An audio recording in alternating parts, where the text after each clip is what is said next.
අලුතෙන් ඇවිල්ලා තියෙනවා අපිට ජොයිස්ටික් ස්ටොක් එක.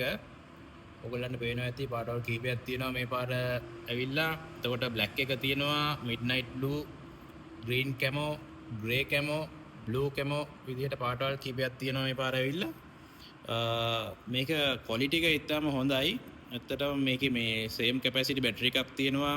වයිබ්‍රේට් මෝටර්ස් ඔරිජිනල් එක වගේම වැඩ කරනවා. ඒ ෆීලින් එකම ගන්න පුළුවන් අපිට. එතකොට මේ ඔක්කොම අපි චෙක් කරලා තියෙන්නේ. චෙක් කරලා තමයි මේ සීල් එක ගහලා තියෙන්නේ. මේ ඔක්කොම හරියටම යාලා කියන ස්පෙસિෆිකේෂන්ස් ඔක්කොම තියෙනවා. ඒ වගේම මේ ටච් පැඩ්ස් එහෙම ඔක්කොම ඔරිජිනල් විදිහටම වැඩ කරනවා. මේක PC එකට කනෙක්ට් කරන්න පුළුවන්. ඔයාලට PlayStation එකට කනෙක්ට් කරලා ප්ලේ කරන්න පුළුවන්.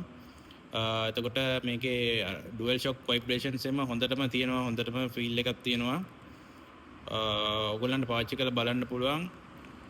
මේ ඇත්තටම මේ වේට් එකත් ඔරිජිනල් එකටම ගොඩක් සමානයි. මේ වෙනසක් කියන්න බෑ. ඇත්තටම අතර ගත්තම බිල් ක්වොලිටි එකයි මේ බටන් ප්‍රෙස් කරනකොට එන ෆීල් එක පවා ඔරිජිනල් එකට ගොඩක් සමානයි. අපිට මේක අර ෆේක් එකක් එහෙම නැත්නම් මේ ග්‍රේඩ් A ක්වොලිටි එකක් කියලා කියන්න බෑ. ඒ තරම්ම හොඳට මේකේ මේ ෆිනිෂින් එක තියෙනවා. මේ ප්ලාස්ටික් එක උනත් හොඳ හෙවි ප්ලාස්ටික් එකක් මේකේ තියෙන්නේ. ඔයගොල්ලන්ට පාවිච්චි කරද්දී දැනේ ඒක.